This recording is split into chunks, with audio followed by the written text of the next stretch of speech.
Actually చిన్న municipal elections దగ్గర నుంచి కూడా ఎక్కడన్నా ఒక చిన్న బై ఎలక్షన్ ఓడిపోతే అయిపోయింది, చూసారా మోదీ పని అయిపోయింది అని చెప్పేటువంటి ఎకో సిస్టమ్ మనకు తెలుసు. ఎన్ని ఎలక్షన్స్ తెలిసినా మళ్ళీ అదే తంతు నడుస్తూ ఉంటది. సో ఇప్పుడు ఈ ఎలక్షన్స్ బెంగాల్ ముఖ్యంగా వెస్ట్ బెంగాల్, అస్సోం, అటు తమిళనాడు, కేరళ, రెండు దక్షిణాది రాష్ట్రాలు, రెండు తూర్పున ఉన్న రాష్ట్రాలు. నిజానికి ఒక రకంగా చెప్పాలంటే ఈస్టర్న్ స్టేట్స్ అవి. ఒక రకంగా నార్త్ ఈస్ట్ కి లింక్ ఉన్నట్టు, ముఖ్యంగా అస్సాం కావచ్చు, అటు వెస్ట్ బెంగాల్ కావచ్చు.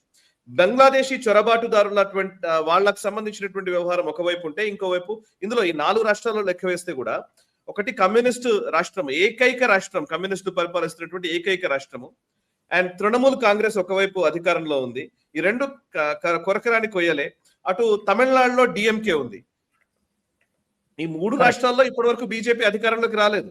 ఒక అస్సాం ఒకటే అధికారంలో ఉన్న రాష్ట్రం. సరే, పుదుచ్చేరి కూడా ఉందనుకోండి.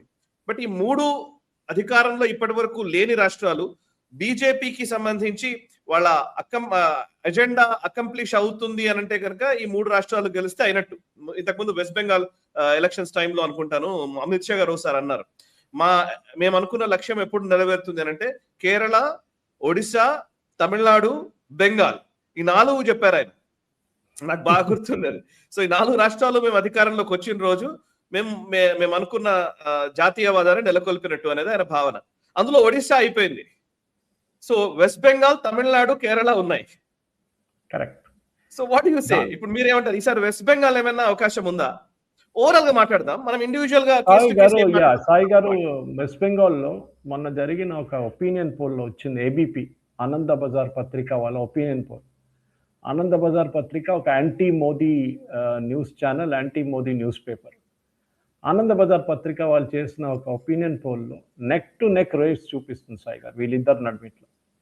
అంటే బీజేపీ అండ్ ఈ చెప్పినట్లు అలయన్స్, బీజేపీ అలయన్స్ ప్లస్ అక్కడ తృణమూల్ అలయన్స్, వీరిద్దరు కలుస్తుంటే ఒక నెక్ టు నెక్ రేస్ నడుస్తుందని చెప్తున్నారు. Which is surprising. ఎందుకంటే మనకు అందరు తెలిసిన సాయి గారు, పోయినసారి ఎలక్షన్ జరిగినప్పుడు బీజేపీకి అక్కడ 294 సీట్లలో 65 సీట్లు వాళ్ళకి ఎక్కువ వచ్చినాయి. కానీ దాని తర్వాత మనకు తెలుసు వాళ్ళ వైపు నుంచి కొంతమంది తృణమూల్ వైపు వెళ్ళిపోయారు రిజైన్ చేసి. సో బీజేపీకి ఇప్పుడు 64 స్థానాల్లో బీజేపీకి ఎమ్మెల్యేలు ఉన్నారు. అదే టైంలో గవర్నమెంట్ వైపు తృణమూల్ కాంగ్రెస్కి 220 సీట్లు వాళ్ళు గెలిచారు లాస్ట్ టైం.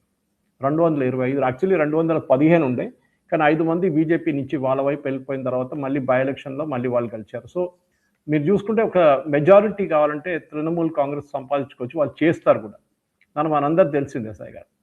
కానీ ఈసారి ఈ మ్యాజిక్ జరగవచ్చు అని చెప్తుంది. దానికి చాలా కారణాలు ఉన్నాయి సాయి గారు. మనం ఒకటి తర్వాత ఒకటి మనం అనలైజ్ చేద్దాం. మనం వన్ మేజర్ డిఫరెన్స్ ఏంటంటే సాయి గారు, ఈ జరిగిన ఎస్ఐఆర్లో ప్రాసెస్ మన ఇండివిజువల్గా నేను ఇప్పుడు వెళ్ళట్లేదు, మీరు చెప్పారు కదా ఒక ఓవరాల్ పిక్చర్ ఏమని చెప్పేసి, ఓవరాల్ పిక్చర్ ఇస్తున్నాను మీకు. ఓవరాల్ పిక్చర్ చూసుకుంటే మనకి చాలా మన వైపు ఈసారి వెస్ట్ బెంగాల్లో ఆల్మోస్ట్ 1 కోటి మంది, 80 లక్షల నుంచి 1 కోటి మంది దాకా అక్కడ ఎలక్షన్లో ఈసారి వాళ్ళకి పార్టిసిపేట్ చేయలేరు. వాళ్ళు ఇప్పుడు ఒక జ్యుడిషియల్ ప్రాసెస్ నడుస్తుంది, జ్యుడిషియల్ రివిజన్ నడుస్తుంది. అక్కడ ఉన్న సబ్ డివిజనల్ మ్యాజిస్ట్రేట్స్ కానీ, మున్సిఫ్ మ్యాజిస్ట్రేట్ కానీ, లోవర్ లెవెల్ జ్యుడిషియల్ ఆఫీసర్స్ వాళ్ళు ఈ ఎస్ఆర్ ప్రాసెస్ని లాస్ట్ లెగ్లో అంటే ఒక వెరిఫికేషన్ ప్రాసెస్ వాళ్ళు చేస్తున్నారు. అంచనా ప్రకారం 60 లక్షల మంది ముందే తీసేశారు, 64 లక్షలు. ఇప్పుడు ఒక 40 లక్షల మంది కూడా యాడ్ కావచ్చు, 35 కూడా ఉండొచ్చు. ఫైనల్ ఫిగర్ మనకి ఈవెన్ నామినేషన్ వేసే రోజు కాక మనకి ఉంటుంది. డెఫినెట్గా దాదొక పెద్ద ప్రాబ్లం కాబోతుంది మమతా బెనర్జీ. మనకు తెలిసింది సాయి గారు, యావరేజ్ వెస్ట్ బెంగాల్లో చూస్తే 14,000 ఓట్ల మెజారిటీ ఉంది ప్రతి కాన్స్టిట్యున్సీలో. అక్కడిక్కడ పైన కింద ఉంటుంది, కానీ యావరేజ్. మళ్ళీ నేను దాని డీటెయిల్ తర్వాత వస్తాను, కానీ ఇప్పుడు ఉన్న దానికి చెప్తున్నాను అనమాట. ఈ 14,000 ఓట్లు మీరు ఈ 1 కోటి మందిని తీసేస్తే డెఫినెట్గా బీహార్లో జరిగిన అదే ఇంపాక్ట్ వెస్ట్ బెంగాల్లో కూడా వస్తుంది. బీహార్లో అందరు చెప్పారు చాలా టైట్ రేస్ ఉండబోతుంది, RJD alliance and BJP JDU alliance. కానీ జరిగింది మన అందరు తెలిసిందే, కంప్లీట్ స్వీప్ చేశారు బీజేపీ జేడీయూ అలయన్స్. అది ఎందుకు జరిగింది, ఎట్లా జరిగింది మన అందరికి తెలిసిందే, అది మనం డీటెయిల్గా డిస్కస్ చేసుకోవచ్చు. అటువైపు మనం అస్సాంకి వద్దాం సాయి గారు.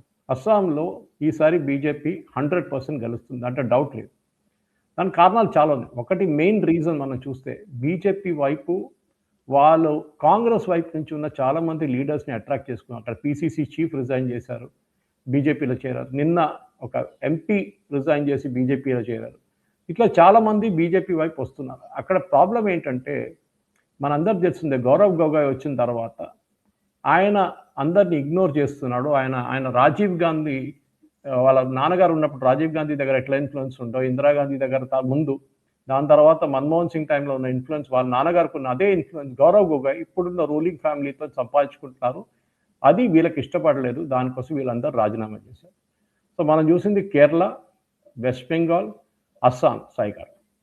ఈ 3 రాష్ట్రాలు చాలా క్రూషియల్. ఓకే, ఇది కాకుండా బీజేపీకి మనకు తెలిసింది చాలా మటుకు ఇంకో చిన్న స్టేట్ ఒకటి ఉంది, పుదుచ్చేరి. పుదుచ్చేరిలో బీజేపీ అంటే అలయన్స్లో బీజేపీ ఉన్నారు ఇప్పుడు. అక్కడ తమిళనాడు రిజల్ట్ మీద ఉంటుంది సాయి గారు. అక్కడ తమిళనాడులో మన అందరికి తెలిసిందే, తమిళనాడులో మెయిన్గా డిఎంకే ఎప్పుడు మెజారిటీలో వస్తారు, మనకు అందరు తెలిసిందే. అక్కడ 2 సార్లు ఎలక్షన్ గెలిచారు ఈసారి డిఎంకే వాళ్ళు. ఇది జయలలిత పోయిన తర్వాత వచ్చిన రిజల్ట్ సాయి గారు. సో మనకు అందరు తెలిసిందే, 158 సీట్లు కాంగ్రెస్ అంటే డిఎంకే కాంగ్రెస్ అలయన్స్ గెలిచారు లాస్ట్ టైం. వాళ్ళొక సెక్యులర్ ప్రోగ్రెసివ్ అలయన్స్ చెప్పి ఎస్పీఏ అని చెప్పి ఒక అలయన్స్ పెట్టుకున్నారు. దాంట్లో డిఎంకేకి 133 స్థానాలు, కాంగ్రెస్కి 17 స్థానాలు లాస్ట్ టైం వచ్చింది సాయి గారు. దాని తర్వాత చిన్న చిన్న పార్టీలు ఉన్నాయి, సిపిఎం 2, సిపిఐ 2 అట్లా. అదే టైంలో AIADMK first time, second time actually Jayalalithaa గారి లీడర్షిప్ లేకుండా పోటీ చేసి గెలిచిన 67 స్థానాలు అలయన్స్ అనమాట. దాంట్లో ఏఐడిఎంకేకి 60, బీజేపీకి 4 అండ్ పిఎంకేకి 3 సీట్లు వచ్చేసాయి.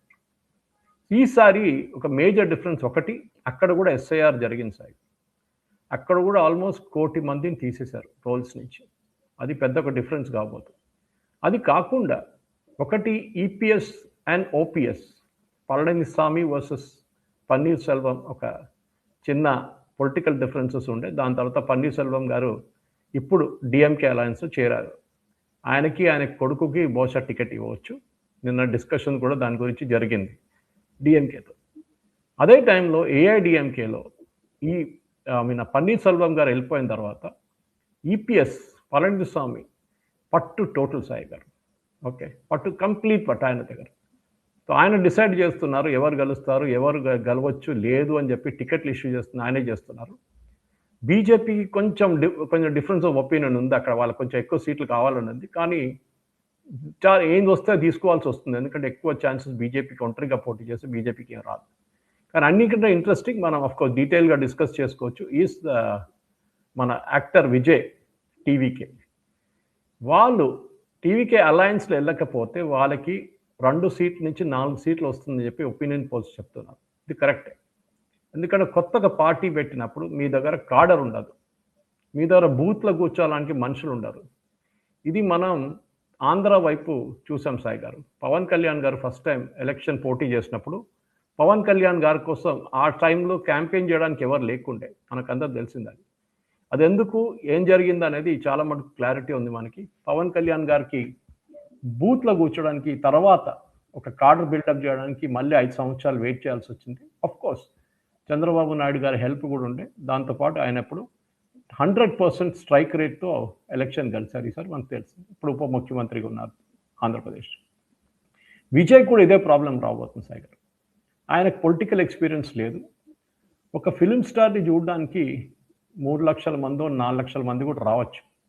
వాళ్ళని ఓట్ల కన్వర్ట్ చేయడం అనేది అన్నిటికంటే పెద్ద డిఫికల్టీగా సాయి గారు, చాలా కష్టం. దానికోసం మీకు డెఫినెట్గా ఒక ఏం చెప్తారు కాడర్ కావాల్సి వస్తుంది, ఒక లిటరలీ ఆర్మీ. అదే బీజేపీకి అన్నిటికంటే పెద్ద అడ్వాంటేజ్ అది. మందు కానీ బిర్యానీ కానీ డబ్బులు ఇవ్వకుండా పనిచేసేటోళ్ళు బీజేపీలో ఉన్నారు. ఇది కాంగ్రెస్ వైపు చెప్పలేము మనం. అక్కడ ఇవ్వాల్సి వస్తుంది, మీకు డబ్బులు ఇవ్వాలి, పెట్రోల్ పంపించాలి, బండ్లు అన్నీ చేయాల్సి వస్తుంది. ఈ ఒక కార్డర్ బేస్, ఎందుకంటే పన్నా ప్రముఖ్ అని చెప్పి బీజేపీలో మనకు అందరికి తెలిసిందే, చాలా ఫేమస్ సిస్టమ్ అది. కానీ టైం పడుతుంది. బహుశా ఈసారి అలయన్స్ వెళ్ళకపోతే పవన్ కళ్యాణ్ గారికి ఫస్ట్ టైం వచ్చిన అదే రిజల్ట్ ఈసారి టీవీకేకి వస్తుంది. దాని తర్వాత విజయ్కి గుర్తొస్తుంది దాట్ నేను ఒక అలయన్స్లో వెళ్తే బాగుంటుండే. సో రెండోసారి ఆయన ఐదర్ డిఎంకే ఆర్ ఏఐడిఎంకేతో ఇంకా రాబోయే ఎలక్షన్, ఇప్పుడు 2026లో ఉన్నాం. సో 2031లో జరిగే ఎలక్షన్లో ఆయన బహుశా ఇట్లాంటి ఒక పొత్తు పెట్టుకుంటారు సాయి గారు.